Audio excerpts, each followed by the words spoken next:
락항의 첫 번째 박사 논문인 1932년에 발표된 편집증적 정신병과 인성과의 관계를 한 번 더 보겠습니다. 인성이라는 건 어떤 인간성이겠죠? 그래서 거기에 나온 사례에서 이제 에메라는 여인에 대한 사례를 담고 있고요.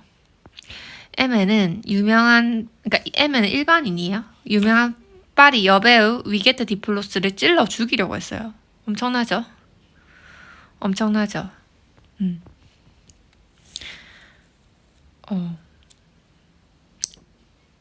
그 디플로스를 왜 찔러 죽이려고 했냐 보니까 에메의 어떤 피해 망상 속에서 디플로스가 위협의 원천으로 나타난 거래요. 왜? 그러니까 에메에게 디플로스는 이상적 이미지로 나타났다는 거예요. 자유와 특권을 누리는 에메 자신이 그렇게 되기를 열망한 멋진 여인을 표상했던 건 거예요. 디플로스가. 그래서 그 디플로스를 증오가의 대상이 되었고, 사실 열망하는 어떤 이상적인 대상인데 결국 증오하게 되고, 증오를 넘어서 에메가 디플로스를 찔러 죽이려고까지 했는데, 그 찔러 죽이려고 한 이유에 대해서 에메가 나중에 평하기를 자기 자신이 형벌의 대상이었다라고 말해요. 그래서 락항이 어떤 논문에서 뭘 밝혔겠어요? 그러니까 결론적으로 이거죠. 락항은 에메가 여배우를 공격함으로써 실은 에메 자신을 공격했다고 주장을 했고, 그거를 어떻게 증명을 했을까요? 편집증에 나타나는, 그러니까 망상에 나타나는 이미지와 정체성의 복잡한 관계를 통해서 이걸 논리적으로 분석해서 증명한 게 락항의 박사 논문이라는 거예요. 여기서 봐야 될 건 첫 번째, 에메는 에메 자신이고 여배우 어디 갔지? 여배우 디플로스는 디플로스잖아요. 근데 왜 이렇게 디플로스에게 열망을 느꼈다가 증오를 느끼는 식으로 자기 자신이 아닌 어떤 외부에 있는 사람이잖아요. 왜 그렇게 집착을 할까?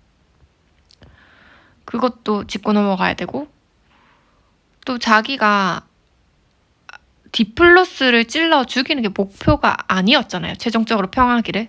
자기 자신한테 형벌을 주기 위한 행위를 해야 되는데 왜 그 행위가 디플로스를 찔러 죽이려는 걸 했냐고요. 그러니까 자기가 생각하는 거랑 자기가 행동하는 게 다르잖아요. 충분히 똑똑한 인간이 왜 이러는 걸까요? 이건 정신병자만 이상해서 이럴까요? 아닐 거예요. 인간은 아주 공통된 구조를 가질 거예요. 우린 같은 종이잖아요. 같은 인간이잖아요.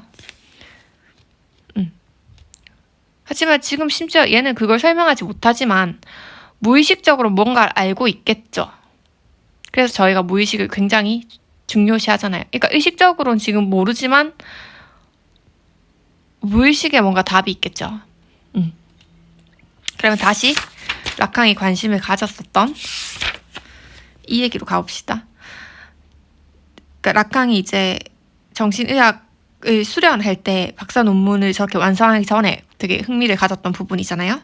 클레랑보라는 자신의 이제 지도 교수겠죠. 그분이 정신자동증이라는 개념을 주장했어요. 편집증과 관련해서 다양한 광기의 증상들이 그걸 해석하려고 이제 했겠죠. 이제 연구를 했겠죠.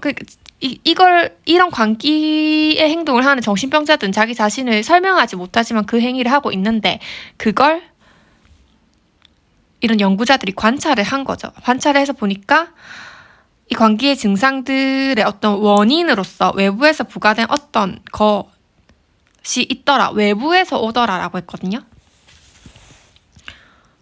그러니까 정신병 형태의 최초가 외부적 요소들의 강제에서 뭔가 발생하는 것 같다라고 보는 거예요. 락항은. 네, 이제 락항의 이론에서 가장 좀 중요한 첫 출발점인 거울 단계가 나오거든요. 시작해 볼게요.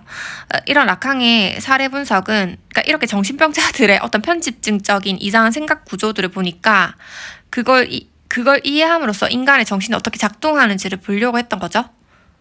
그러니까 정신병자라고 우리랑 다른 종이 아니잖아요. 같은 인간이잖아요. 그러니까 우리 인간도 그런 같은 구조를 가진다고 생각했던 것 같아요. 이런 건 참 정신병자도 우리가 차별하지 않고 같은 인간으로 보는 시선이 내재되어 있는 점이 전 좋네요. 그래서 락항의 사례 분석은 뒷날 그의 저작에서 중심적으로 나타나는 많은 것들, 나르시시즘, 이미지, 이상적인 것, 그리고 어떻게 인성이, 여기서 인성이라는 건 어떤 인간만이 가지는 그런 특성인 것 같아요. 우리가 어떻게 문명을 이루는지도, 어떻게 법과 질서가 생기는지도, 이건 동물에게는 없는 거잖아요. 그러니까 우리의 공통조상이 아무리 침팬지와 같은 공통조상이었을지라도 뭔가 인간만이 가진 이 특성을 말하는 것 같아요. 어떻게 인성이 신체의 한계를 넘어 확장되며 복잡한 사회 그물망 속에서 구성되는가 하는 것을 예고한다. 이게 되게 재밌는 개념이죠. 우리는 인간성이 되게 하느님이나 하늘이 내려준 어떤 고유한 것, 아니면 우리 인간만이 가진 어떤 심오하고 우리만이 특권적으로 받은 어떤 에너지가 아닌가라고 생각하는 그 부분을 아주 과학적으로 파고드는 지점인 것 같아요.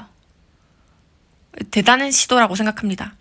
그래서 어떻게 인성이 신체의 한계를 넘어도 확장되며 복잡한 사회 그물망 속에서 구성되는가를 쫓아서 분석하려고 하는 거죠. 아주 멋진 행위예요.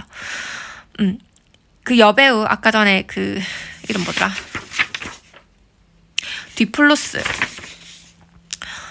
디플로스는 M의 자신의 일부를 표상했던 것인데,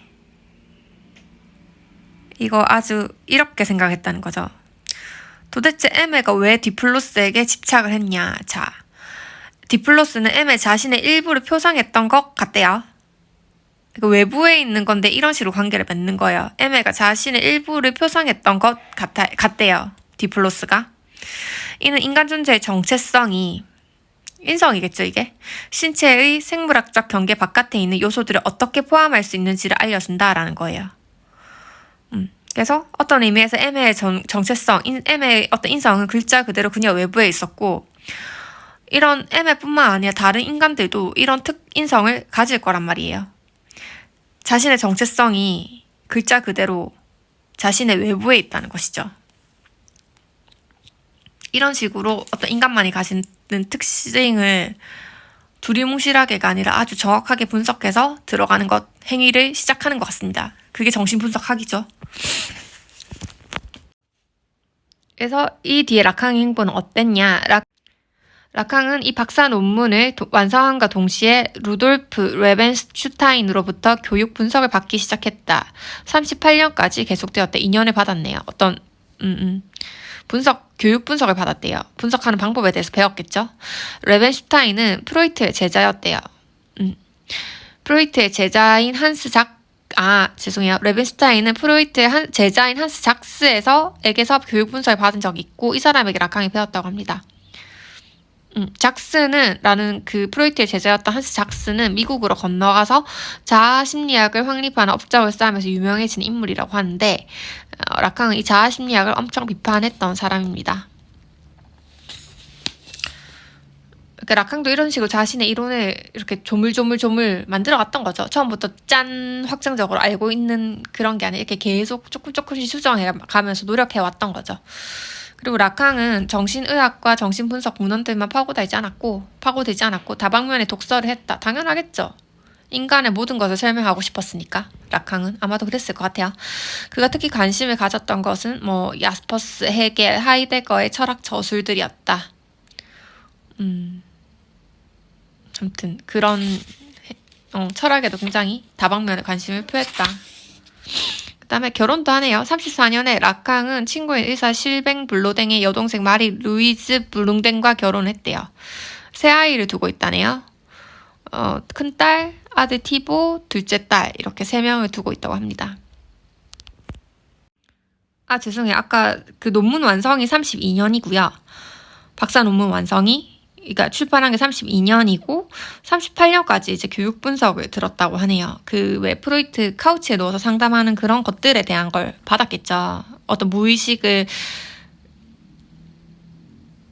하는 그거 있잖아요.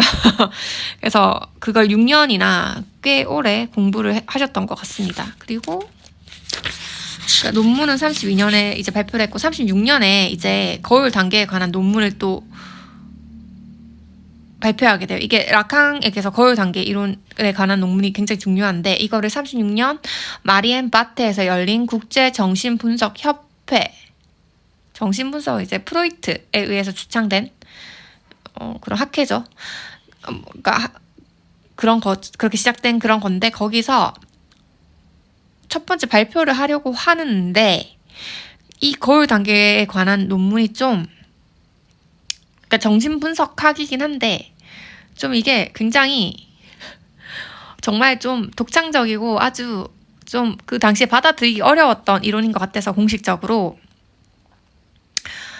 프로이트 전기를 쓴 사람이자 회의 의장이었던 어네스트 존스에 의해서 이렇게 중단을 당했다는 거예요. 라캉이 이렇게 논문을 발표하려고 하는데 그걸 못하게 했다는 거예요. 이렇게 하면 진짜 안 되거든요. 물론 이렇게 하면 안 되죠. 엄청 이게 라캉이 분노했던 사건일 거예요. 저 같아도 분노하겠어요. 이걸 학자의 태도가 아니죠. 왜 라캉이 그런 발표를 막았다는 거예요. 그러면 안 되죠. 아무튼 이 논문의 원고는 그래서 발표도 못하고 분실되었으나 라캉이 38년 프랑스 백과사전에 발표한 가족에 대한 뛰어난 논문은 잃어버린 원고의 나중에 판본과 더불어 라캉이 주장하는 바를 명확하게 제시하고 있다라고 하네요. 이게 뭐 판본, 그러니까 이 거울 단계에 관한 논문을 발표를 못했잖아요. 근데 이제 그걸 우리는 알기가 어려운데 판본이 있기도 한데 뭐 일단 발표가 되지 않았으니까요. 그리고 아마 논문에 던지고 나왔다고 했나? 그러니까 온전하지 않았을지도 모르겠어요. 그리고 결국 원고는 분실되었다고 하네요. 근데 판본이 남아있다 하고 또 너무 아쉬운 결과긴 해요. 어쨌건 프랑스 백과사전에 이제 가족에 대한 논문을 발표했다고 해요. 거기에 그러니까 이 사람의 생각은 그러하니까 그런 비슷한 생각의 흐름이 들어있긴 할 거예요. 그래서 거기서 유추해보건데 이건 굉장히 라캉의 독창적인 생각을 볼 수 있는 어떤 이제 라캉이 만들어갈 수많은 저작물들에서 굉장히 중심이 되는 씨앗처럼 명확하게 뭔가를 제시하고 있다 이렇게 말을 하는 것 같네요. 그래서 거울 단계 이론이 뭐냐로 이제 가보도록 하겠습니다. 여러분 좋은 어떤 이해는 되게 한 줄의 문장과 한 권의 책으로 왔다 갔다 할 수 있는 거예요. 그러니까 항상 핵심 아이디어가 변하지 않을 거예요. 제가 쭉쭉쭉쭉 말씀드렸잖아요. 클레랭보의 어떤 그 자동성 이론에 라캉이 관심을 가졌고 그다음에 라캉의 박사 논문에서 그 여자 이름이 뭐지? 에메의 사례 얘기도 계속 기억하시면 좋겠고요. 그것과 거울 단계도 크게 다르지 않다. 근데 이거 굉장히 중요하니까 볼만한 거죠. 이것도 M의 사례를 충분히 설명할 수 있는 그런 식으로 계속 반복해서 보다 보면 구조가 잡히시니까 제가 계속 강조드리고 있는 거예요. 거울 단계 이론과를 봅시다. 인간은 미성숙한 상태에서 태어난다라는 거예요. 우리 태어날 때부터 언어를 알고 있지 않죠? 그렇지 않나요? 세계의 모든 것에 대해서 우리는 아무것도 몰라요. 그죠? 그렇게 태어난다고요. 태어난 상태로 내버려두면 아이는 필경 죽고 말 것이다. 태어났을 때 걷지도 말하지도 못하고 마음대로 움직일 수 있는 근육 운동 기능도 거의 없죠. 정말 생물학적 수준으로 보면 완전하다고 할 수 없는 단계로 태어난다는 거예요. 우는 것밖에 할 수 없잖아요. 무엇을 잡을 수도 없고 무엇에 다가갈 수도 없고 무엇을 피할 수도 없어요. 이 아이는. 언어도 몰라요. 그죠? 그러면 아이가 어떻게 자기 신체의 주인이 될 수 있을까라고 라캉은 질문을 던집니다. 아니, 그러니까 인지 능력이 있고 느낄 수는 있잖아요. 내 팔인데 마음대로 안 움직여진다면 이걸 내 팔이라고 어떻게 인식할 수 있냐는 거예요. 그러니까 우리가 자기라는 의식이 어떻게 생기는지 지금 궁금한 거잖아요. 자기 의식이 있다면 우리가 이상한 생각을 할 때 조절할 수 있을 건데 왜 그 기능이 제대로 움직이지 않냐는 거예요. 왜 인간은 자기가 마음먹은 대로 못 사느냐. 그런 거 지금 다 살기 어렵다고 하잖아요. 내 생각이고 내 마음인데 왜 내 마음먹은 대로 못해요? 내가 다이어트를 하기로 결심했는데 왜 케이크를 보면 식욕을 참기 어렵냐요. 내 자신의 주인은 나 아니에요? 이상하죠? 그런 얘기들이에요. 아이가 어떻게 자신의 신체의 주인이 될 수 있을까? 자기 마음대로 움직여지지 않는 이 팔을 보면서 어떻게 그런 생각을 할 수 있을까? 질문하는 거예요. 아이는 자신의 미숙함에 어떻게 반응하는가? 이고요. 이게 궁금했나 봐요. 그 라캉도 막 여러 가지 자료 조사를 했을 거 아니에요. 이때 라캉이 눈을 끈 게 의태 이론인 거예요. 라캉의 해답은 거울 단계의 이론에 있다. 라캉은 우리로 하여금 의태로 알려진 진기한 동물 생태학적 현상에도 주목한다. 동물들에게도 이런 게 있다는 거예요. 그리고 우리는 동물으로부터 진화해 왔죠. 어떤 짐승들은 주위 환경의 표지나 색채를 그대로 받아들이는 버릇이 있다. 그러니까 자기가 없고 자기가 없는 거를 세계를 그대로 본떠서 그걸 자기 정체성으로 뒤집어 씌운다는 얘기예요. 자기 자신을 자기가 직접 만들어낸 게 아니라 주변에 있는 걸 보고 집어 씌워가지고는 그게 자기라고 생각하면서 살아간다고요. 의태 이론. 자, 이제 감이 오시나요? 대벌레는 막대기처럼 보이려고 했으리라는 것이다.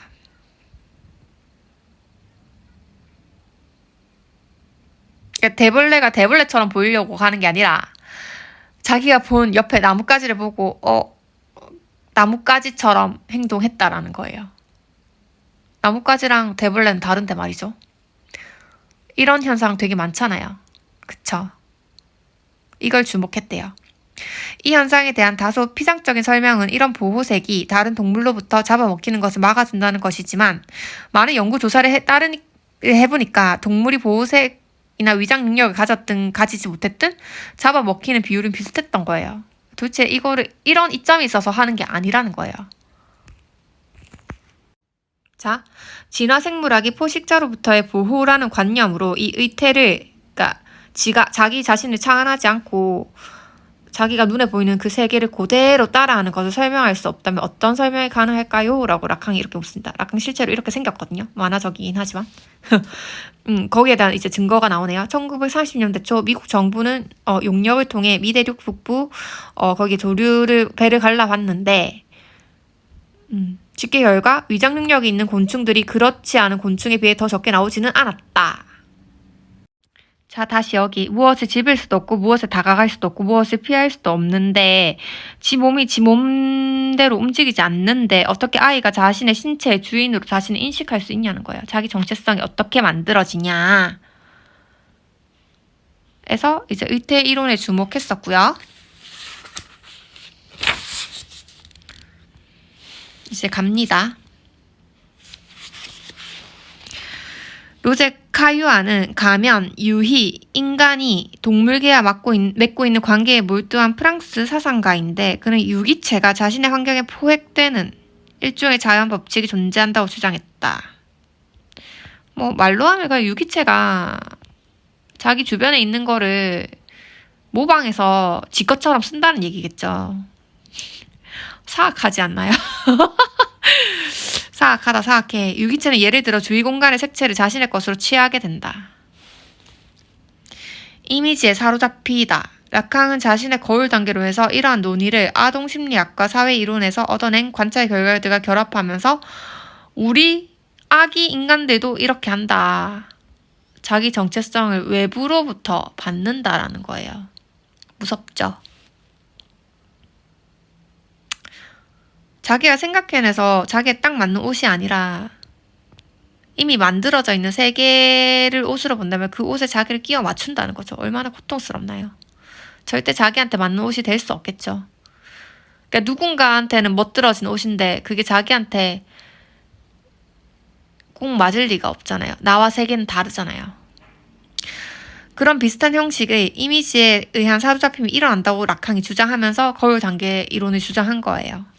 아이는 자기 외부의 어느 한 가지 이미지와 자신을 동일시하게 됩니다. 그것이 거울에 비친 자기의 진짜 이미지건 혹은 다른 아이의 이미지건 상관없이 말입니다.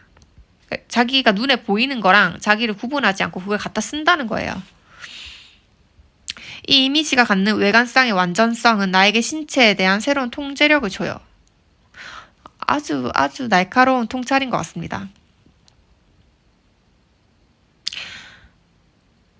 내 신체는 내 멋대로 움직이지 않지만 그게 막 불안해지잖아요. 나는 뭐고 이건 뭐지? 혼란만 있는 그 상황에서 아이가 아니야. 너의 몸은 충분히 완벽하고 완전하다는 어떤 완전성을 취하게 된다면 어떻게 될까요? 근데 그건 그러니까 거울에 있는 건 거울 이미지지 아기 자신이 아니잖아요. 근데 거울 속에 있는 자기 이미지는 완전해 보이는 거죠. 예를 들면 나 말고 나랑 비슷하게 생긴 인간들이 되게 완전하게 기능을 하고 있다는 거죠. 근데 자기가 보는 사람들은 자기 자신이 아니잖아요. 근데 자기의 신체랑 팔이 좀 안 움직여서 되게 불안했는데 혼란할 거 아니에요. 근데 그거에 대해서 정리를 싹 해주는 거죠. 내랑 비슷한 사람들이 저렇게 움직이니까 나도 잘 움직이나 보다라고 착각하게 할 수 있다는 거죠.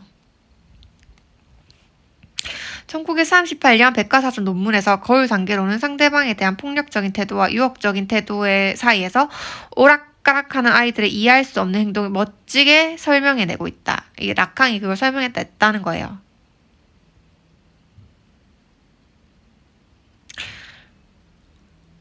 그러니까 상대방에 대한 폭력적인 태도와 유혹적인 태도는 아까 에메가 가진 열망과 증오와 똑같죠. 이게 왜 그런지 이제 유추할 수 있지 않나요? 그리고 여배우 이름 뭐야? 에메랑 디플로스를 생각해 봅시다. 에메는 에메 자신이고 디플로스는 에메가 자기 자신이 아닌데 자기 자신으로 인식하는 하나의 이미지라고 봤을 때 말이에요. 그게 증오스럽기도 하면서 열망하게 되기도 한다는 거예요. 왜 증오스러울까요? 걔는 나 자신이 아니란 걸 알고 있으니까. 근데 왜 열망이 될까요? 저게 내 걸로 취해졌으면 좋겠다는 욕심이 있으니까. 뭐 그 욕심이라고 하는 건 제 생각이고 그냥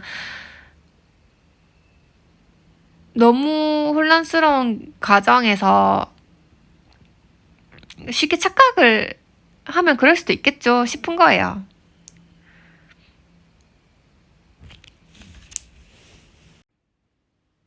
이제 우리는 알 수 있어요. 아이가 그리고 세계에 대해서 엄청 애정을 갖고 그것을 좋아하는 유혹적인 태도와 또 그거를 엄청 증오하는 폭력적인 태도를 왔다 갔다 한다는 거예요. 자, 폭력적인 태도가 드러날 때는 아이는 자기가 바라보는 그 이미지와 자신이 완벽하게 합일될 수가 없죠, 애초에.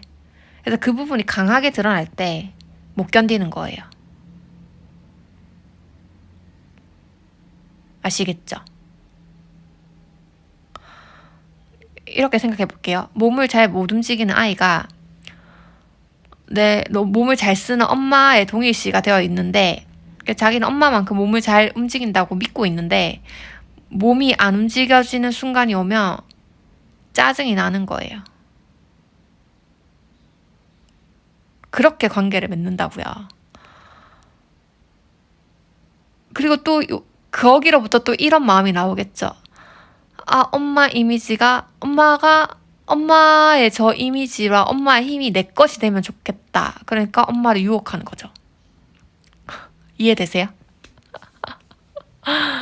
자, 그럼 그 SNS 스타랑 일반인인 여자의 인스타를 비교해 보자고요. 왜 SNS 여자 스타를 일단은 들어가서 봤잖아요. 보기 싫으면 아예 안 보면 되는데 들어가서 봤잖아요. 왜? 그 여자를 열망하니까. 근데 그러니까 그 여자가 되고 싶은 거예요. 자기 자신이. 그런 마음이지만 그 마음을 인식하는 순간 현실이 드러나죠. 나랑 그 여자는 너무 다르다. 증오하게 되는 거죠. 그 여자를. 그런 거예요. 그렇게도 볼 수 있을 거예요. 아니, 근데 제가 이렇게 너무 사람을 나쁘게 보는 건 아니고, 저는 자기 형벌을 하고 있다는 그게 사실은 우리가 가지는 윤리성이라고 보거든요. 저는 락항이 이렇게 생각했는지 모르겠지만 제 생각으로는 그렇게 하는 마음의 저 밑에는 진짜 나 자신이 되고 싶다라는 마음이 가득해서일 거예요. 멋진 내가 되고 싶어서 이 이미지도 가져왔다가 아니면 야 아니니까 만들어야 되는데 못 만드는 자기 자신한테 자기 형벌을 줄 수도 있겠죠. 근데 자기가 자신을 벌하는 게 너무 힘드니까 그것조차도 좀 어눌한 방법으로 할 수 있는 거죠. 분노가 다른 사람한테 튀어버리는 거죠. 자, 그 모든 것의 원인은 우리가 외부 이미지에 동일시하기 때문이에요. 그게 락항의 거울 단계 이론이죠. 굉장히 정확하게 잡아낸 거죠. 원인을. 계속 읽을게요. 락항은 이런 원인, 폭력적인 태도와 유혹적인 태도 사이를 오락가락하는 아이들 스스로도 왜 그런지 모르지만 계속하는 그 원인이 개인 내부의 갈등에서 파생된 것이고, 원인은 외부에 있지만 이제 그게 내부의 갈등을 일으킨다는 거죠. 그 갈등은 상대방과의 동일화의 결과라고 주장한다. 그러니까 상대방과의 그 이미지와의 동일화가 원인이라는 거겠죠. 원인은 외부에 있고 그게 내부의 갈등을 일으킨다고요. 우리가 그런 식으로 세계와 관계를 맺고 있다는 발견을 락항이 자신의 거울 이론을 통해서 발표를 합니다. 자기 바깥의 이미지에 자기 자신을 동일화시켜버리면 그전과 같은 행동을 할 수는 없는 것이다.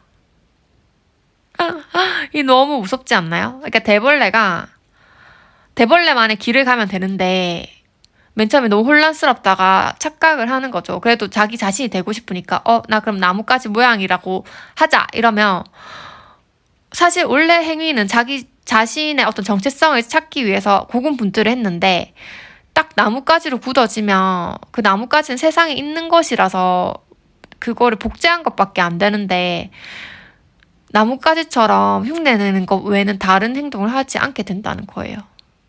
이런 이상한 생각에 오류 지점을 락항이 파악해 준 거죠. 그래서 거울 단계 이론이 굉장히 대단하다고 생각합니다. 대벌레는 나뭇가지가 아니라 대벌레로 태어났는데 말이에요. 나뭇가지를 흉내내지 않는 원래 진짜 대벌레 본성 그대로의 대벌레는 어디에 있죠?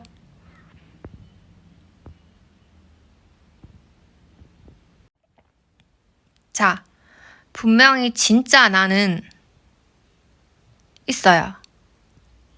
근데 세계를 흉내내지 않고 세계의 시선이 묻지 않은 진짜 나는 어디에 있죠? 맨날 그게 문제잖아요. 진짜 나를 찾기 너무 어렵고 근데 진짜 나를 찾으면 안정된다라는 것. 그런 얘긴 거예요. 너무 흥미로운 이론이지 않나요?